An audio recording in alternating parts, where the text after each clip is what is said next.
Well, good evening and welcome to the Town Hall Get to Know broadcast. We have a very special guest this evening, and I appreciate everybody that's taking time to come and join us. We have Dr. Emily Letran this evening, and she's going to be sharing with us her expertise. She's actually a coach. She does a lot of stuff, and so we're going to be getting to know her. I'd like to ask you, stay with us. Don't leave because you'll miss some important information if you happen to be a business owner. We're glad that you're here. You're going to get some tips and some tricks and some advice that I'm sure that you can use. And I'm looking forward to learning as well. I've been in business all my life, but every day is an opportunity to learn, to grow, to be able to apply something new and, increase our success. Uh, I would like to also thank our sponsors. I'd like to thank Total Coatings, uh, as well as Cool Today. And we'll just hear a message here from our sponsor, Cool Today.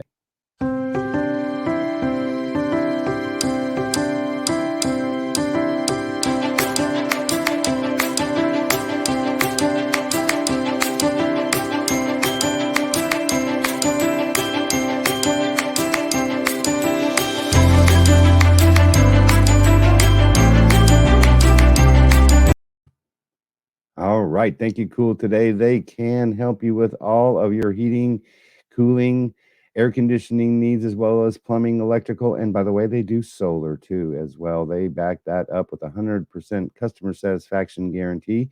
Reach out to them if you feel that you need some help or maybe some service on your air conditioner or heater, and you happen to be anywhere from Tampa down to Naples, Florida. They've got the Southwest Florida coast covered. So yes, great company, customer satisfaction oriented. Uh, Love that because customer satisfaction is super important if you want to stay around in business. And Cool Today has been around since 1963, serving this community. So let me tell you a little bit about our guest, Dr. Emily Letran. She is a serial entrepreneur. We're going to ask her about that, as well as the CEO of multiple dental practices. She is a dentist as well and a private coach to many professionals. She's an international speaker. She's been on TEDx. We're going to talk about that too. I can't wait to ask her about her TEDx experiences. And she's been on the stage with countless business leaders, uh, people like Sharon Lechter. If you've heard of Sharon, she's really, really popular. Co author of Rich Dad, Poor Dad. Fantastic book. She's also the host of Action to Win seminars, author of several books, certified Colby consultant, helping teams grow with customized insights to boost their performance. She can be reached, and we're going to put some information in there. You can certainly contact her. She's also the founder of Exceptional Leverage Incorporated. So, without further ado, let's bring our guest in and give her a warm Live with Nature welcome. Good Uh, evening, Dr. Emily.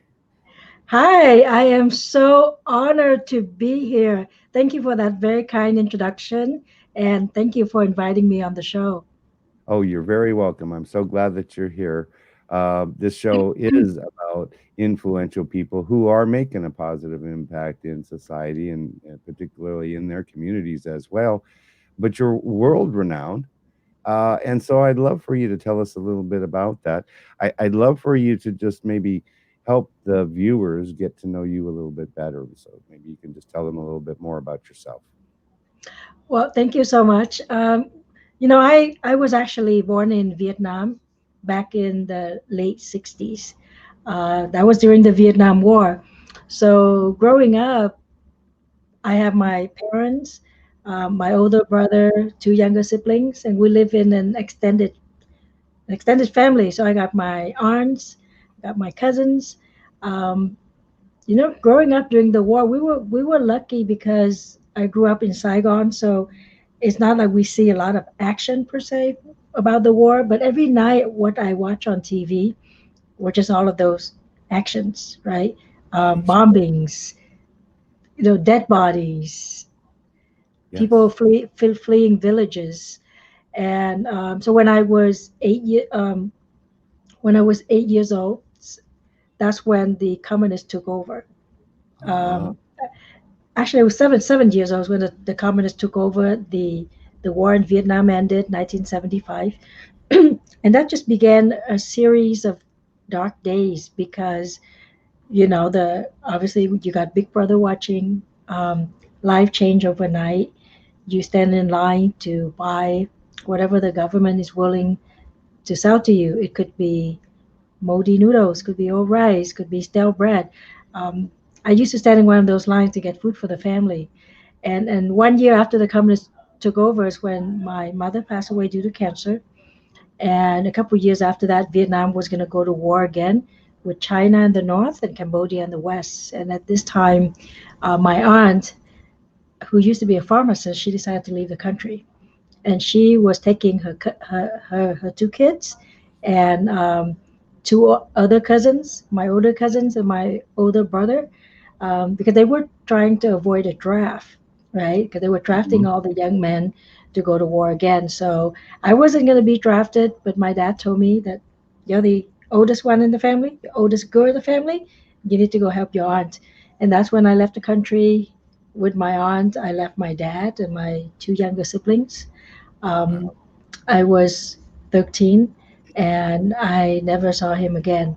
So, Oh, yes, if you were older and you know that particular chapter of the Vietnamese exodus, leaving mhm. people escaping the country, boat people, refugee camps, that was part of my journey. We Wow. were on the ocean for 7 days.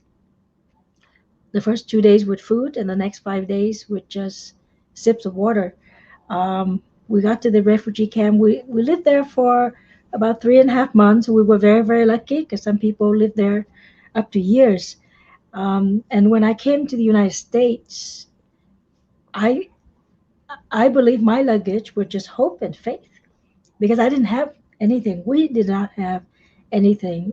We started living with our cousin who had left the country back in 1975 because he served in the military.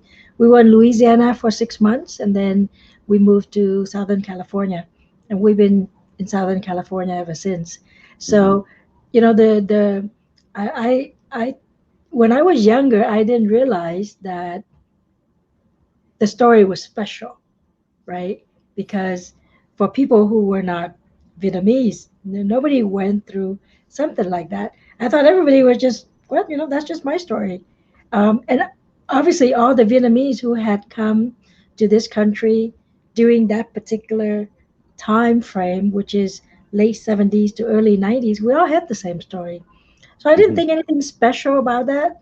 But I had a chance to share that story with a group of business owners in a mastermind, and they all encouraged me to write a book to share the story because they told me that I could inspire a lot of people.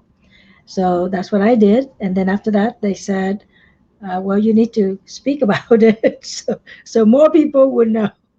So it's kind of got me down this path um, of speaking, and for me, I guess the passion and the desire to share the story so people would understand that no matter what kind of difficulty you're in, um, I think that when you get a little older, then you believe more in faith, right? Fate, right? So things happen for a reason, Right. and I agree. and yes, and God does have a plan for you. And when you're in your struggling time, there's usually outside help that is there. And if you look for that and you leverage that and you put in the work, you will overcome a lot of challenges. And that has been proven to me many times over, where you have some faith and you have that commitment and the dedication and you put in the work. It's not about just speaking affirmations, right? It's Right. not about just I hope something will happen soon. It's about being active, Well, looking for solutions. isn't even just saying hope, uh, there's doubt with hope. You're not sure. Right. And but the one of the things that I that I used to do. I still do, but when I was younger, one of the things that I like to do was reading biographies. Mm. And back in Vietnam, it's not like there are a lot of books because a lot of them are censored. So I ended up reading a lot of biographies about scientists, right? So one of my favorite hero is Madame Curie, who discovered, um, the X-ray.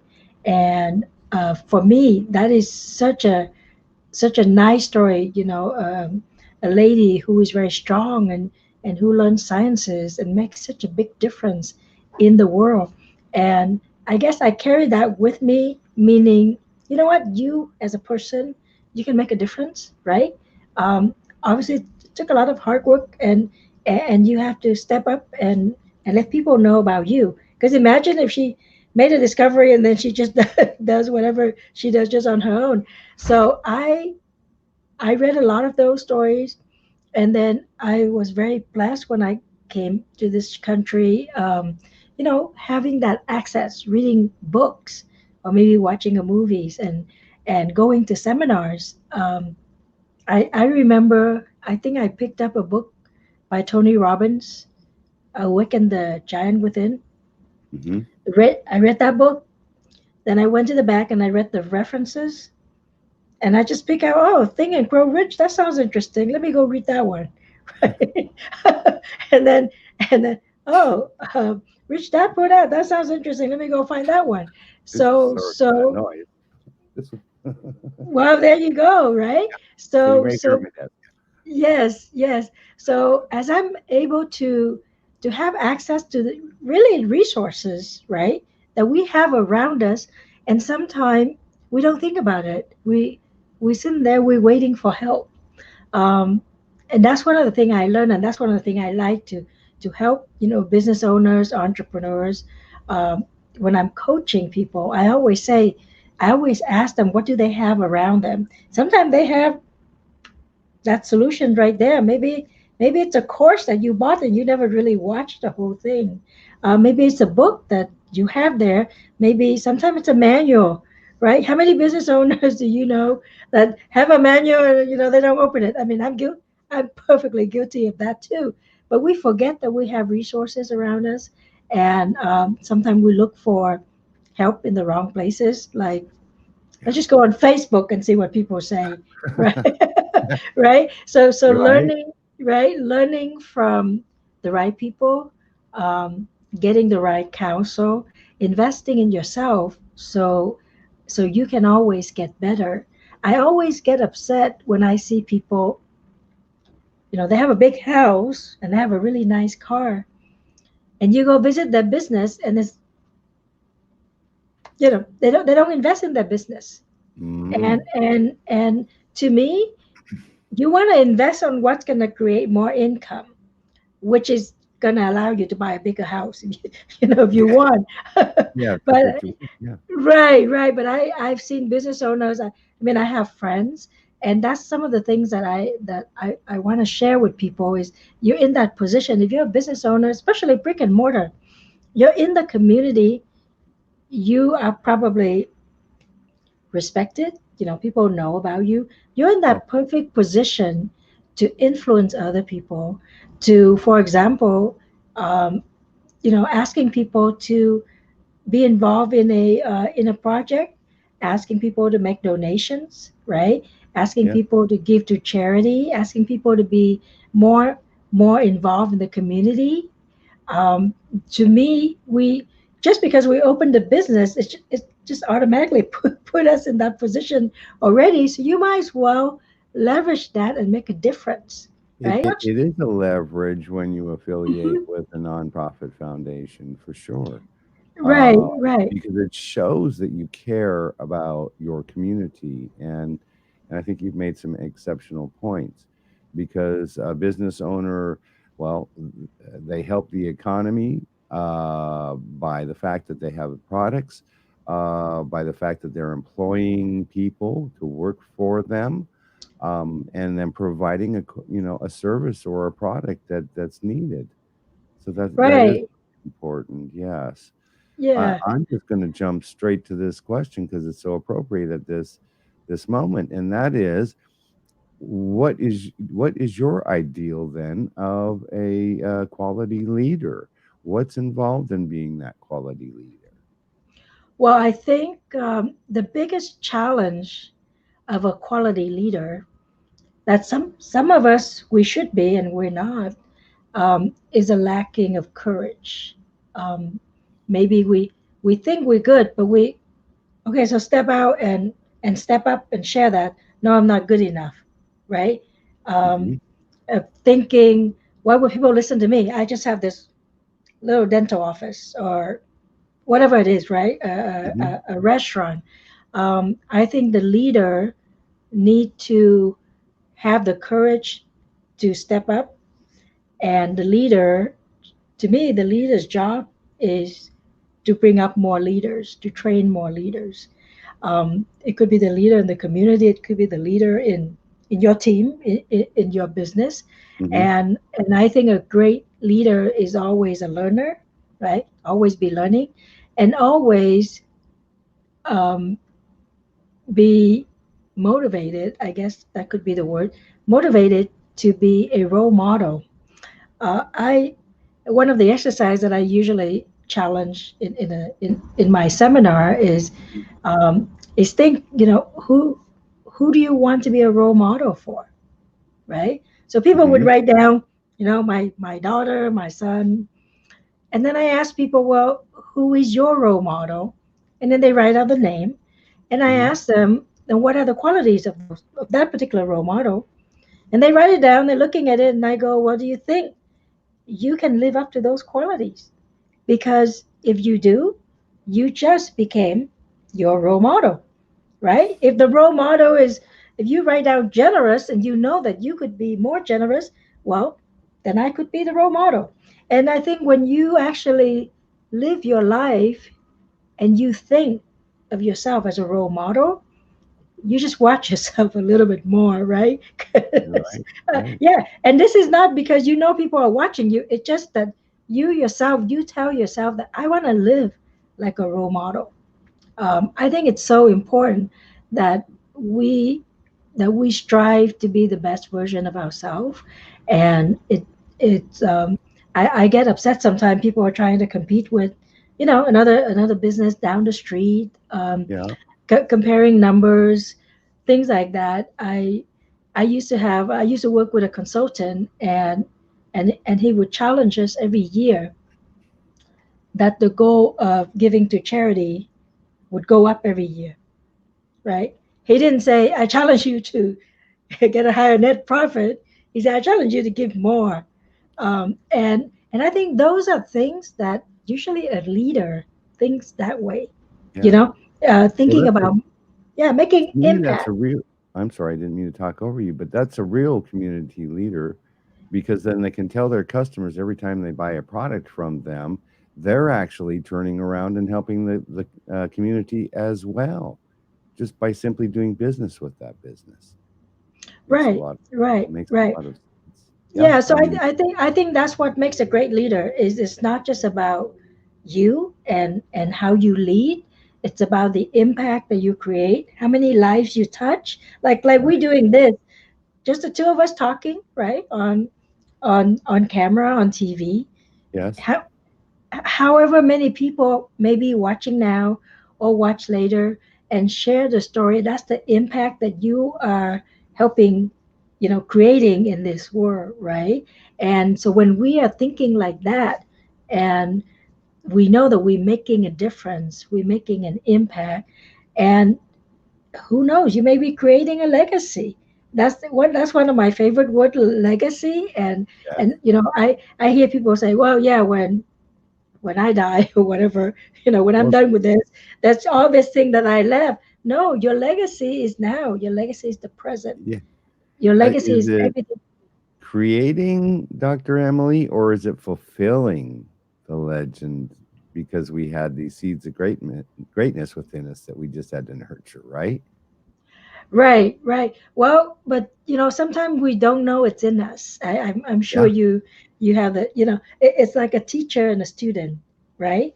The Both of my parents were teachers, and and we always have great respect for teachers, but the teacher is a person, they look at that kid and they know that kid could do more, right? And so they want that kid to be able to fulfill his or her potential. So same thing go for, a coach or consultant. Sometimes they look at that business, they look at that particular person, and they see more potential, and they try to bring it out of you. And so when you're working with somebody who always challenge you a little bit, I think you will always, most of the time, rise up to the occasion, take on the challenge and just be a little bit better, today compared to yesterday, this month compared to last month, Mhm. and pretty soon you will create that legacy of a business that is in the community, caring, giving, making a difference, making an impact. That's so awesome. I wanted you to speak. I know, and I'm speaking for how I was too at one point in my life. Is and you mentioned it earlier. Didn't feel like I could do something quality. Didn't really believe in myself. Um, wasn't sure that uh, I was worthy even of doing that. Now, what would you say to the person that desires to be an entrepreneur, but yet, in fact, isn't willing to take those steps because they're thinking negatively about the outcome, or that they won't measure up, like you said, or something like that? What advice would you give them? I'm a very big fan of reading books, right? Reading stories. Well, I guess you can watch movies too if you want, but reading and studying the successful people. Sometime what you do is you realize that this person is very similar to me, right? This person has that kind of a past, and how she became successful. You identify with certain traits, certain characteristics, then you can then try to live up to that. That's the first thing. It's a little bit more passive, obviously. The second thing is role modeling. You maybe you're a father. You know that you're going to be role modeling to your son or your daughter because they see that you put in the work, and they see that you create results and you make a difference. So you can try to role model after people around you. And I think the most effective way is to have somebody like a coach, or a mentor or a consultant, somebody who actually would give you the strategies, the step, so you can fast track that.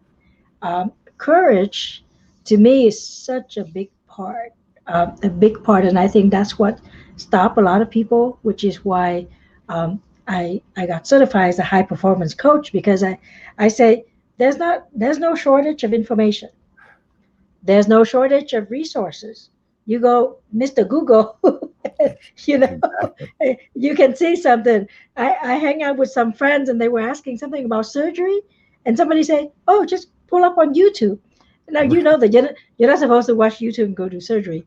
But my point is the resources and the information is there. But how come people are not doing it? It's because they don't have that courage. They, like a lot of people say, limiting belief.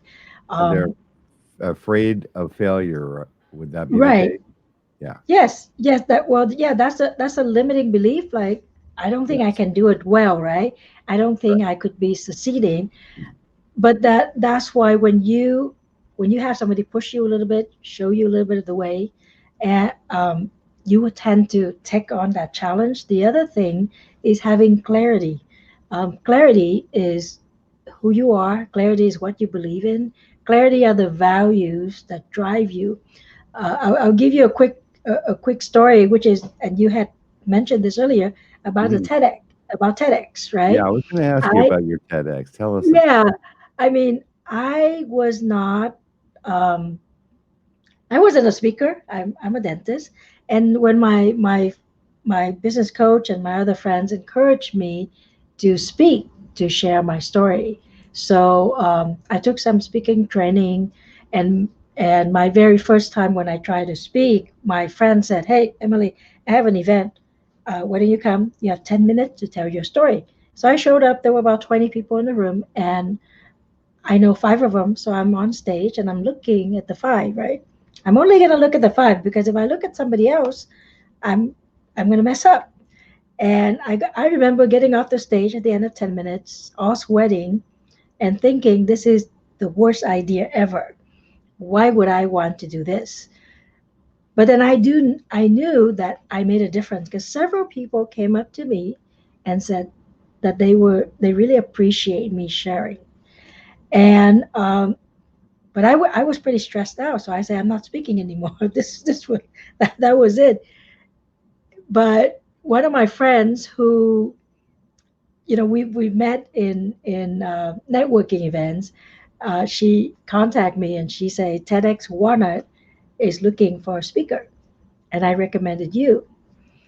And so if you think about it, I just had my very first experience, all stressed out, and now go to TEDx. That is such a big jump that I thought I was a little out of my mind, but I remember saying yes. And then I remember, okay, now what are we going to do to get ready for that? And I was very blessed. I was, my mentor, Sharon Lechter, I actually drafted the speech, sort of kind of time it, looked like it's going to be the 13 minutes, sent it to her. She edited for me. I remember getting it back and it's all red because she changed some words. And she said, don't worry. I just moved some of your words around, which is very, very nice of her. So now I am, I'm memorizing the speech here. That's what they recommend for TEDx. And I remember practicing in front of my kids and getting their feedback. Mom, you have an accent. Mom, your enunciation is wrong. Mom, your grammar sounds wrong. And I did that for a couple of days, and then I said, forget it. I'm just gonna practice in front of stuffed animal, so I can just look at the smiling stuffed animals and build up my confidence, get my courage. Uh, so I could just focus on my speech. And on the day that I went and delivered that speech, my kids they were in the audience, and they had tears in their eyes. They didn't tell me that I made mistakes. They were very proud of their mom. So from being really stressed out in front of 20 people to going on a TEDx stage, it wasn't a very big stage, um, but still, it's the idea and the determination that, here comes an opportunity. It's a big opportunity compared to where I started. I need to seize that opportunity. And but then I can't just go on there and wing it. I need to put in the time. I need to put in the work. And I'm not going to be afraid because I got somebody helping me. I got my mentor helping me. And I think for me, that was a turning point. And the turning point meaning, I can do this and I know I can make a difference. And so that way I can just tell, and I'm not saying anybody, but whoever think that they can speak as a speaker to deliver a message that they're real passionate about, or to teach a certain concept that they're real passionate about, and they thinking, maybe I'm not good enough, and I'm not ready. I don't think anybody would want to hear me. Um, well, you know my story. I came to this country as a refugee. I came here not really knowing English. Um, I wrote the TEDx speech. I sent it to my mentor. It came back red. Right? So there's a lot of work that goes into achieving your dream. You can call it that way, or whatever it is that you decide that you need to do. And the story that you tell yourself is the story, is the way that you live your life. So if you tell yourself the positive stories, you learn about the inspirational stories, I think you're gonna live your life that kind of way, right? If, Yes. if you're gonna get bogged down with the negativity, recently I went to a family get together and I heard, yeah, my dad doesn't talk to me because they disagree on the election or something like that, right? Yeah, I, that's I, I 21. right. I It mean, did. I respect that, right? I respect people, ideologies and what they believe in. But if you ask yourself, is this important to my life? What am I all about? Right? The clarity, like I mentioned earlier. What's the most important thing to you? What are the values? Because at the end of the day, you can't influence the election. You have free time to go and debate with someone. Go ahead. You actually don't have the free time. You actually just spending it wrong. If you Mhm. take that time and you spend with your family, I don't, you chat with That's good your advice. spouse. Yeah, I like you, that. yeah, you love your kids. Go cook. Go do something that actually make a difference in your life, Yes. or help you help somebody else make a difference in their lives. Right? I think a lot of time, what we don't realize is we What? don't realize that we touch a lot of lives. I Yes. mean, right? And Like yes, we like don't yeah, like know this. that it's happening. Yes, you don't know the impact, and you think that it's just you, and maybe you make a post on Facebook, on social media, or you tell somebody something, and you're not thinking that, is it necessary? Should I do this? Should I do that? Because it all has to do with that clarity. If you want to live your life a certain way because you value certain things, or maybe you have certain goals, and you stick to those goals and you focus on those, you don't have time for drama. I learned that from my coach, Brendan Bouchard. Like, if you have your goals, you don't have time for drama. People. Well, So that if you makes have, sense. yeah, if you have a 5 minutes break, 10 minutes break, you want to go and read about the drama, go ahead. But that's Yeah. that should not be your main activity for the day. Put it that way, right? It should Well, not. no, it Yes. shouldn't, and I just wanted to say, I know that at one point in my life, I didn't even realize it. I didn't like drama, that's what I said, but in fact, I realized when I actually got honest with myself, it's like, "Wow, you must be addicted to drama because, you're involved in it and participating," and it's like, "Come on now." Uh, Hmm. and so, Well. yeah, it's an addiction, I think, that people have to learn to overcome. Because I think you said it when you said stay positive. Surround yourself with positive people, places, Mhm. and things, and then do something that helps yourself. That's such great advice. Um, Yeah, it's and I'm not, I do not want to say, hey, I know all this, right? Absolutely not. I'm blessed to learn from a lot of leaders, from a lot of influencers.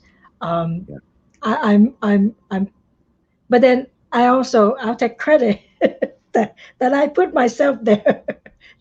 Whether I'm investing in a course, I'm investing in a program, I put myself there so that I can be better, so I can make a difference, whether it's just in my kids' lives, or it's, the extended family, or the community, or just in my life. I think what happened is, a lot of us, we give away our time. We give away our time to mm, gossiping, to, I don't know, watching crazy YouTube videos, whatever people do. I have my son made me a slide in my seminar presentation, and it say the weapons of mass distraction, right? And he put all Amazon, YouTube, you know, yes, Facebook. Put all of those little icons on there, because that's how people are spending their time, and whatever time that they spend on those things without a good reason, right? If your business is e-commerce and you got to be on social media, go for it. right, But if your business is, let's say you have a job and you go do your job, and when you're home, you decide to be on social media instead of preparing meal for your kids or spending time with your family, I think that's the wrong way of spending the time. Now, obviously, I don't want to judge people, but right. those are the same people that say I don't have time. Those are the same people that say I'm too busy, right? But Right. if they actually log themselves and see where they spend the time, uh, I think they may make a change, tweak it a little bit, and cut down on the time on things that are not helping, and really change, do things that produce results, and go for the results that make a difference. Exactly. I want to go to this comment here by Sabrina. Let's get that right. We'll call her Spoon. You've heard that good things come to those who work hard, but I was told today not to call it hard work, but a lot of work. Change your mindset, change your life. Well, I think if you that part I call it productivity, right? Productivity. If you have a goal and you say, okay, so this is my two goals or three goals or just one goal for today, and everything you do is to get you closer to that goal. It could take a lot of effort today or just a little bit of effort, whatever it is. But if Yes. you tie up all the work you do, all the things you choose to do, to a result that you're desiring, I think what you're gonna see is, as you see the results, and it doesn't feel like hard work, right?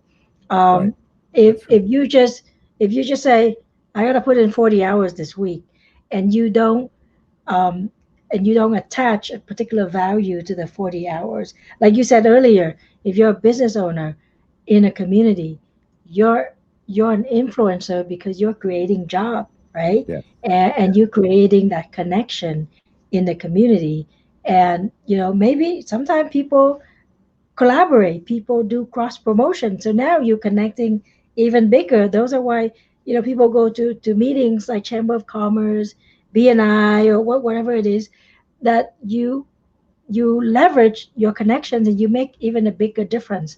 So when you're doing things like that, I don't see it as a lot of work or a lot of hard work, because I know what I put in get multiplied, Well, and a right? lot of people just don't like their jobs. I mean, I'm blessed that I love the multiple jobs that I do. I love being a host on TV and having people like yourself here and helping to inspire people who hopefully inspire other people. I love my day job because it's artistic, but a lot of people don't like their jobs. They're just there. They're going through the motions, and this is where I might interject. Even in the most mundane and unhappy situations, I think gratitude is a super important factor in this happiness, isn't it? Yes, and gratitude for me is a very big part.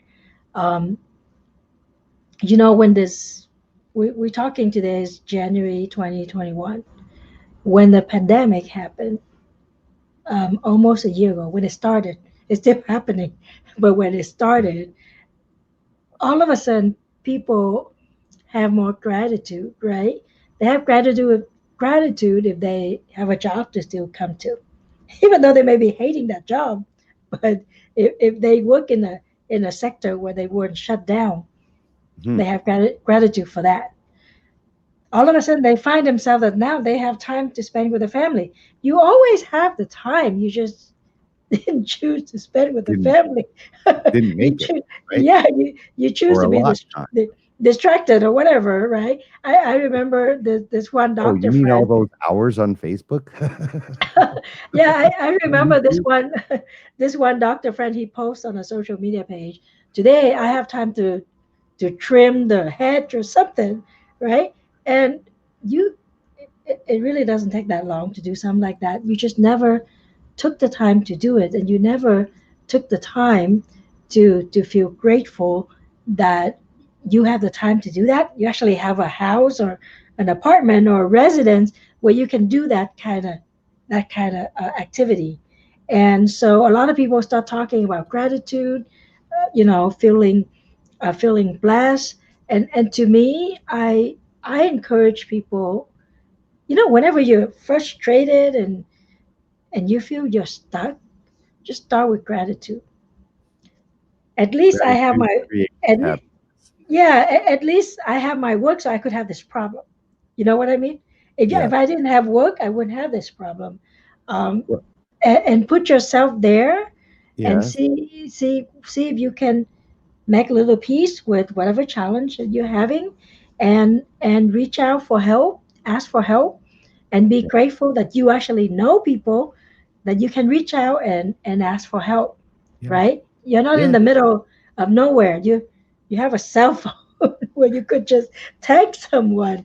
I just had my event over the weekend, and I always tell the story of me driving this old car from Harbor County Hospital back to UCLA, and the Right. car died right on the Okay. side of the freeway, and I got out of the car and I'm standing by the side of the freeway and I'm just jumping, and waving, and I'm hoping somebody would see me and stop, right? So, You're right. so, and somebody did see me and stop, and they Oh, towed my good. car back to a shop close to school, and I shared that I took the car to the shop, and I know I didn't have the money to get it out because my grant checks and my scholarship checks were not coming until another 2 weeks. So I went back to class and I was basically walking along the classroom and just asking my friend, "Can you lend me, $20 or whatever?" I actually still remember it was about $200 to, Yeah. to get the car out. Now, if you think about today, almost everybody have a cell phone. If something like that happened to you, you just, you know, one touch or whatever, Yes. and somebody will come and help you, right?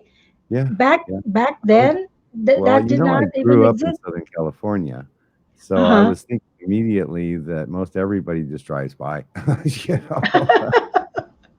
Right. So, but we have so much. We have a lot of information around us. We have a lot of free Yeah. resources, and we don't feel grateful, and we don't use it, and we always, we're reaching for more, but we haven't maximized what we have. I'm very proud of my son, the youngest. Yes. During well, school got shut down, and then he was preparing to go to college, so he's stuck at home. And during the summer, he was on Coursera taking classes. Okay. Coursera has a lot of free classes, if you don't know that.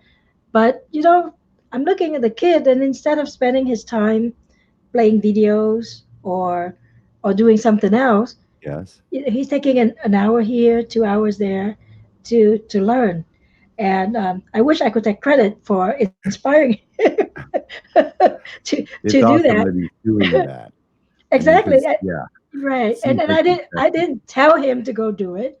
I actually told him, "Hey, excuse me, it's the summer. I think you should, you know, well, clearly go Dr. have some fun." Emily, you did something right, or else he wouldn't have done it in the first place, right? Well, but you know what I'm saying? Yeah. There's just so many things that we can use to enrich our lives, and Yes. then as we enrich our lives, we can help others. And I don't want to sound preaching. I just want you to just, take inventory of what you have, and look at how your life is, and think, what can I do to contribute, help one person, talk to one person, give somebody a discount if you have a business, right? Mhm. Give somebody a free lunch, buy somebody a gift. All of these little things is what's going to make a difference, and then you make it part of your life, which is why I love to coach people on what we call high performance habits, which is something that you do every day, and eventually it becomes your habits. That's that's really good advice. It really is. Those random acts of kindness go a long ways. And then going back to the we don't know who we impact necessarily, we don't hear back from it. But it's a law of nature, you know. When you throw, say, a stone into a pond, it creates ripples, and everything we do has energy, and so it just fans out. And so we do touch people and we don't always hear about it. And so, I decided, like you were talking about, was to be that role model, and for, well, starting with myself, like you said, That was so awesome. Had to be a role model. If you want to be like so and so, you got those qualities. Well, yeah, now you're the role model for yourself. And when you do that and you're good with yourself, then you're really good for everybody else around you too. Yes, And I think it's one of the is it's a very big lesson. It sounds simple, right? Because sometimes you say, "Oh, I really look up to so and so," and then when you look at it, you go, "Well, why do you admire so and so?" yeah. And like my mentor Sharon Lechter, one of the quality that she has is being very consistent, right? Hmm. Consistently positive, consistently be dependable, like just the quality of being consistent. And then I'm looking at me and I'm like this, right? And it's like, wait a minute, I gotta be more consistent because that's what I admire about her. But in order to be consistent, you have to be intentional, right?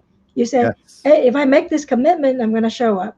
If I say I'm gonna do this, I'm gonna show up. So at some point, I know that that's how I am. I'm being consistent, and I think we are, you know, we we we are gifts to each other. We live our life, we love each other, we can create impact, we can give, we can contribute, we can build community, uh, online community, correct? Like your Hmm. foundation, Hmm. the local community, the global community. Last night I was in a meeting with a couple of doctors because we want to create this program teaching healthcare business to healthcare professionals. And I was on at 10 p.m. with two other doctors in Southern California, and we have a doctor in Australia, a doctor in Greece, and a doctor in Germany. And think about that, such a blessing that we can Hmm. actually talk to each other. And we're in, I don't know, three different continents, Yes. right? Yeah. Beautiful. Uh, yes, yes. And it's a conversation about how to help other healthcare professionals um, create better business so they have better lives, so they can be happy with their family. They don't have the stress in their work. So again, it goes back to thinking about impact, thinking about how you touch lives. And if you're lucky enough where you can actually create a system where you can just keep plugging into the system, right? Yeah. Then that's even a bigger blessing. But we have so much going on that we really need to think where we are and how do we multiply those positive effects. That's exceptional. I love it. I'd love for you to share with the viewers too. You are a coach. I mean, you've done a lot of great stuff. You've written these books. You're actually educating other healthcare professionals and businesses. And I know that we just connect on a spiritual level as well as that professional level, and that's why I'm so pleased that you're here with us and you're sharing this wisdom with the viewers. But I'd like you to talk about you have a company. It's Exceptional Leverage. What are you doing in that business, and how can you help people? I exceptional leverage, just like I kind of mentioned it a couple of times, is Yeah, you don't have to do things on your own, right? You don't have to do everything by yourself. You leverage. So in the coaching company, what I do is I have programs to help individuals grow as far as personal growth is concerned. A big part of the focus is helping businesses grow. You could be a brick and mortar like my dental office. You could be online business. You could have multiple business locations. What I do is I help them maximize their potential with the mindset part, the high performance leadership, streamline their business, increase profits, so they can win back time from work and enjoy that time with their family, their children, and pursue their passion. Because I believe life becomes much more interesting if you can have some time to pursue your passion. And so we have group coaching, we have one-on-one coaching. It's at different levels. What I would like for people to do is just, they can message me. They can reach me on LinkedIn, they can reach me on Facebook, they can reach me on Instagram, and I would love to have a conversation. And the conversation is, if you have a challenge, chat with me and see if I'm almost sure I can probably come up with some solution, or I would have a network of and resources to help you, and see if we are a good fit. Because I think if each of our business get better, then our community would be better, right? The economy would be better, the community would be better. Yes, and I love that leveraging and then affiliations and collaboration. Absolutely. How is teamwork then work to produce a successful outcome? Well, teamwork. The way I like to look at teamwork is I like to, again, the work leveraging, leveraging people's talents. I got certified as a Kobe consultant recently, and we talk about the conative segment, the conative part of the brain. So the brain got three different parts. You got the cognitive, that's your knowledge. Do you know how to do something? And then you got the affective, which is your emotions. Do you like to do the thing or not? And then you have the conative, which is your natural talent. Is that something that is kind of natural for you to do? So, for example, we have people. So what we do is we have people take an assessment, and then we find out which are their natural talents. So let's say if my natural talent is making quick decision, right, taking risks, just looking at big picture, or looking at the bottom line, and you give me a tedious task. You tell me to go and log these numbers and make this graph. Can I do it? Probably yes. Cognitively, I know how to do it. Do I like to do it? Probably no, because that's kind of not my natural talent. But would it stress me out? Yes, right? That's the Mhm. conative part because it goes against my natural talent. So when you have a team and you can actually put people in doing things that are aligned in alignment with their natural talents, you will have a team that have less stress. They'll get along better because they're doing whatever they is their natural talent, and you would have the team that is more productive. And it's the same thing whenever you get into a group. I'm sure you've been in group situation where they may ask you to do something, and you're thinking, this is just not me. And you may not think, you just, this is not me, but you don't know why, right? Now once I did that test, I know why I hate certain things, because it's just not my natural talent. It's not something that I like to do. For example, Lego. I It'll stress me out if you want me to build Lego. Right. Okay. Right, Sure. because I'm not that type of person, right? Yeah. And so if you put me in a situation where it's going against my natural talent, I'm going to be stressed out. So when you're in a teamwork situation, you put people where they can maximize their talents, right? And then you challenge them to step up to leadership, always be a little better. I think you're going to be more successful. You're going to feel less stressed because now the people who work with you or work for you, they are happy. So, of course, you're happier, and they become more productive, which makes you happier and feel less stressed. So, sometimes when people say, well, I'm all stressed out, I'm overwhelmed, my first question is, what is the goal, right? Because Yeah. sometimes the goal that you put for yourself is may not be realistic, or it may not be clear, and then you're working and working, working, and you don't see getting you yourself getting closer to your goals. And so that it's a process. It's a process to become a high performer.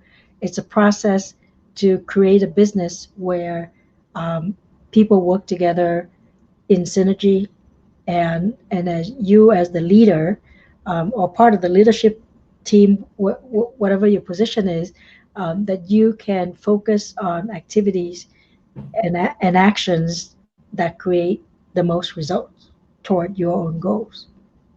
I think that's great advice, and I'm a real believer in teamwork. It really makes things happen, and you can draw on other people's strengths, and everybody has their special talents. I want to thank you so very much for joining us this evening and sharing this wisdom with the viewers. I'd like the viewers to know that we'll be back on Wednesday at 7 p.m. We've got Evangelist Norman Chapman as well as Pastor Doris Smith with us. And I'd love for you to join us at 7 p.m. Eastern Standard Time. I really appreciate you sharing this wisdom, like I said, with the viewers, that it was some good information. If you have any questions, folks, make sure that you reach out to Dr. Emily. We've had that running up there. Just send us a message, though, or on Facebook if you want to. Reach out to either one of our websites. We'll make sure that we get to you, and we appreciate the viewers and your comments this evening as well. We do appreciate our sponsors. That is Cool Today. For all your plumbing needs, get the best from today by calling Cool Today. And Total Coatings. And that's going to wrap it up here. I'd like to run and give credit to Total Coatings. And we'll see you all on Wednesday, 7 p.m. We'll see you then. Thank you for joining. Appreciate you. Thank you so much. You're very welcome. Thank you, Dr. Emily. Thank you. We let our bathtub go too long. It had rust in it, it had deep pitting in it, there were chips. I, quite frankly, thought it was unrepairable. Total Coatings is a family-owned and operated bathtub and shower refinishing company. We've been around since 2006, but we use a exclusive non-toxic porcelain coating that was developed over 60 years ago by a franchise in California. So the product is very well established.